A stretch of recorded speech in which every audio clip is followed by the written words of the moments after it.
මුදුනේ කවුද දිවස්සත් වුන් අතරින් අග්‍රස්ථායක අනුරුද්ධ මහරහතන් වහන්සේ.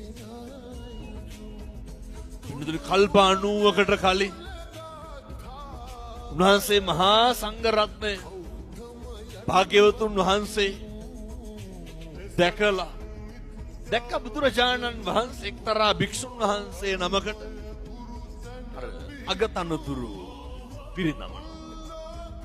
මේක දැකලා මේ අනුරුද්ධ හාමුදුරුවෝ ආත්මය තුල ප්‍රාර්ථනාවක් කරනවා. කවදා හරි මට බුදුරජාණන් වහන්සේ නමක් ඉදිරියේ අගතනතුරු ලබන්න ඕනේ. ප්‍රාර්ථනා කරන අපිට කොච්චර ප්‍රාර්ථනා කරන්න පුළුවන්ද? අපිට කොච්චර අදිෂ්ඨාන කරන්න පුළුවන්ද?